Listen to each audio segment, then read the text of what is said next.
Hey, it's the Direct Response Podcast. I'm your host, Travis Ketchum, founder of Campaign Refinery, joined today with David Cartolano from Wealthy Inbox. What's up, man? Hey man, how you doing? Doing good. So, we were just talking right before we recorded about the wonderful VSL or the video sales letter. And, the VSL has kind of a funny history going back with sort of the OG marketers and you go way back, John Benson and Frank hmm Kern and kind of that area. At least that's to me what I think of when I think of like the earliest forms of sort of internet marketing VSLs. But the idea of using video to sell is much older than that. You think about infomercials and the core concept of like, product as entertainment and a sales mechanism is really a long-standing thing, right? Ever since probably we created video, some schmuck was like, how do we use this to sell something, right? So it's a very powerful tool, but let's kind of maybe break it down, and I'll let you lead off here, but let's break it down, like what even is a VSL really? When would you use it? And then we can talk about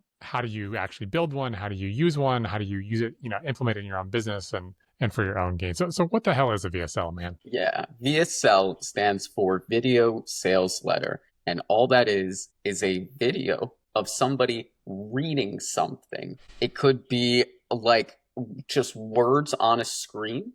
It could be them showing their face and talking, but usually a VSL is a message being conveyed and it's not long. We're talking about maybe 10 minutes on the longer side and less, right? Webinars are longer. Those can last, 30, 40 minutes into, I know some people that have done 2 hour and 3, 4 hour webinars, which And is let's crazy, and let's but also they do be well. let's also be honest though. Some webinars are just a really long VSL. Like Oh they are yeah. Oh, just one absolutely. long pitch, right? It's just Mm-hmm.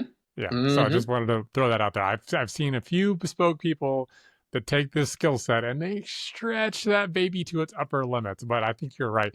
The average guy who's writing a VSL is usually looking 10 minutes or less, usually. Yeah. Yeah. And the shorter the better. I mean, attention spans have just gone out the window. So the shorter the better.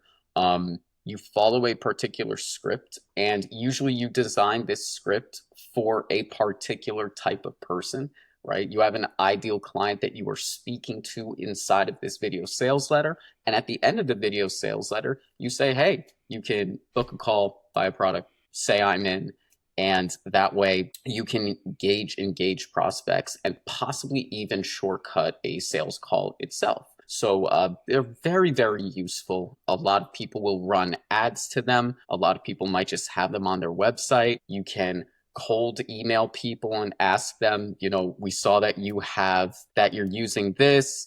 Our special tool has helped reps get rid of X, Y, and Z. If you want, I can shoot you over a video, details or pass, right? And that's a way of delivering a VSL. So yeah, that's the quick Merriam-Webster version. Yeah, I think oftentimes what you'll find VSLs though is usually in like the most hardcore direct response funnels where someone Oh is yeah. spending money to get traffic, whether it's through affiliates, right, in exchange for a commission, or oftentimes through ads if they're trying to have more predictability and scalability over it. And they're driving that traffic. Maybe it has a pre-squeeze, maybe it doesn't. Maybe it plays part of the video that has a squeeze mid-video if you're using something like Vitalytics from my friend Patrick Stiles over there, making a shout out to a great product. Um, but the idea is you have to drive a bunch of traffic to a very narrow funnel that shows like usually a singular video with a single topic, with a single benefit, and a single thing that they're trying to sell, right? hmm And they're trying to convey that message as compellingly, convincingly, and efficiently as possible to take the timeline from I've never heard about you to I'm giving you money and collapse that to be as Yeah. tight as possible, right? And so this is usually accompanied by, timers to have a button show up towards the end, so even if it's only a couple minutes long, when you first hit it, all you see is a video. When you play, and then when you get, 2.5 minutes or 2 minutes and 43 seconds in, the button shows up to buy because they're telling you about the pitch or whatever the thing is. I think that's the more classic formula, right? And Yeah. they're doing the math on, hey, I'm driving traffic to this page. X% of them will buy the thing. and the average cart value, which then usually also has subsequent VSLs on the upsell downsell funnel, right? Which we've talked about in past episodes. So the first one gets you in, and it's like, hey, great, you bought it. Here's another probably even shorter VSL telling you about the benefits of increasing your order, adding onto your order, adding continuity to your order, whatever they can do to get your average cart value up. But again, it's usually just a series of videos. And then Yep. they say, okay, that's how much I make. And so then I can go afford to send more traffic to this thing. And that's usually how the flywheel of these VSLs work, at least in the historical internet marketer direct response sense. However, we've seen this same model, like, because these, sort of gray hat internet marketers end up at real companies sometimes. They end up inside. I'm gonna get flack for that from the community, I'm sure, about real companies, but you get my No, point. that's okay. Established brands, long-standing products and principles where they can now apply that technique to bigger, more established brands for upsells and downsells and to sell the products. I mean, you have the most polished version of that. Let's talk about a new Apple release, right? Like a new product from Mm, Apple comes out. There's always a sizzle reel, right? And that yep. may not be as in your face as, benefit, benefit, benefit, buy, but they are trying to show the appeal, the design. They're trying to sell you something with a product highlight video. And that is at its essence a VSL, right? So that's like the most Hmm. polished, highbrow, maybe version of VSL. And then you've got on the other end of the spectrum, you've got the I didn't ask for it cold outreach VSL, which not to knock on Loom specifically, because you and I were talking. I actually have a lot of love for Loom as a product. I think it does fantastic things. Its AI features are great.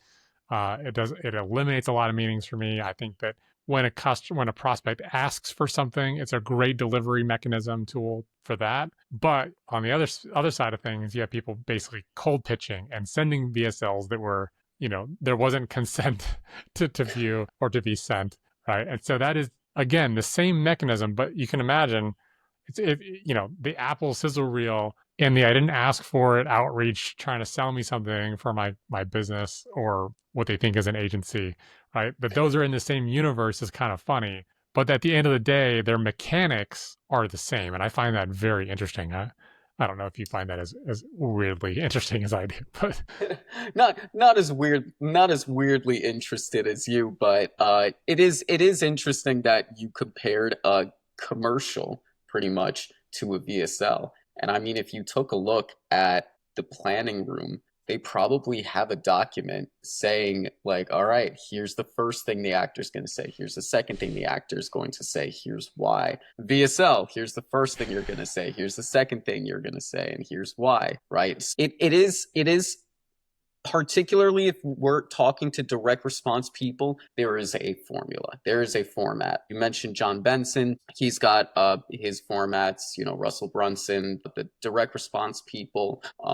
They have their own formulas. You could also go to jasper.ai and spit out a script for a VSL like that. You could go to any of these other AI tools like Claude or ChatGPT, or even go on Fiverr or Upwork and have somebody write you a VSL script. So these sorts of things are very, very easy to make. And I think that's why we see so many of them. It's because they work well when they work well.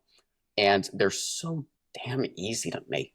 Um, like I can sit here, shoot a Loom video in 4 or 5 minutes with just a blank PowerPoint with text on it, send it to people, and they go, okay, great, we'd love to do a newsletter partnership with you. And I didn't have to get on a call with them. So this stuff can be done pretty easily, which is really nice. not only did you not have to get on a call with them, they may not have been willing to have a call with you, but they may have Mm-hmm. been willing to watch a 1.2x speed version of a otherwise 3 or 4 minute long video. So in 2.5 minutes or whatever, they can get the gist of it. Had no risk. They had no awkward situation of telling you to go pound sand or whatever, Yeah. right? They can make a decision on their own in the comfort of their own home or their office or whatever about, does this interest me? It's kind of like, the AIDA, attention, interest, Yeah. decision, action model, right? The old Glengarry Glen Ross movie for those who are a fan of excellent old sales movies. But it lets them go through that process in a much, again, we're talking about a timeline. I didn't know about you, so I want to give you money, and we're talking, or give you whatever value thing you're looking for. And we're looking at Right. collapsing that timeline. That is the power, in my opinion, of a effective VSL. Yep. Whether that's a partnership, whether it's getting to buy something, be aware of something, do something different. It's all about timeline collapse. And I think you're also right that it's far easier and it feels more genuine, I think, oftentimes to convey a message in that format than asking someone, hey, do you want to read my written sales letter? And on your phone, do you want to scroll 45 times on your Yeah, small ask people to viewport? read. Really great idea. Yeah, Yeah. no, no. Yeah. Now, that being said, I have seen some success where there's a VSL and essentially the same script is down below because Yeah, some people do want to read, but a lot of people, for better or for worse, it's kind of a fact of life, are fairly lazy. And if we can hit a button and lean back, like there's a reason that movies outsell books. Like it's the same, it's the same concept, but the book people love their books, right? yeah, So I'm not saying that either one is invalid, but if it's a lean back type of experience to consume without asking you to do more effort, that seems like a valuable component in the sales process. yep, So I think you gave people some great ideas on how to write a script. Let's talk about just the general mechanics, just a few quick mechanics on how to then take that script and actually turn it into something. yeah. John Benson, who we've mentioned several times here, is sort of the godfather of like the ugly VSL, as far as I can tell. There's been, there was certainly VSLs before him. There have certainly been VSLs and iterations after him. But his whole thing, I think, is beautiful in the sense that go to Jasper AI, like you mentioned, get a script written, and then seriously take a white background, black text slide, ugly, and just put the freaking words on the page. Record you saying them, have them go across the screen so there's something fun for them to look at, or just turn on the camera yourself and read the script, and you're done. Yeah. I mean, this is not rocket science. You might have a 2 or 3 takes at most, but like the whole point is just rip it and go and see how does it perform. And if you have something like Vitalytics or a tool that can tell you where drop off is, maybe take a look at, okay, well, at the 6.5 minute mark, I have a lot of people bailing. What am I talking about at the 6.5 minute mark? Should I retool that? Should I give it another take? And the beauty is it's actually very quick when they're short to rip, edit, replace, test. Uh, Yep. to me, that is one of the biggest selling points from the creator's point of view of why VSLs are so great, and especially true if you're talking about upsell, downsell funnels, because you've already done the Hmm. hard part about truly selling them on the front end. Now it's just mentioning the benefits of the add-ons, essentially. Right, right. And the tech stack required to build this kind of thing. I mean, we really touched on it a little bit, but Google Slides, that's number one. Loom is really great, but if you want, you can record it on Zoom and upload it to some type of cloud-based video server where you can embed it. You could use Vimeo, you could use YouTube, you could use Wistia. There's a million places where you can actually take the video and put it somewhere where it lives.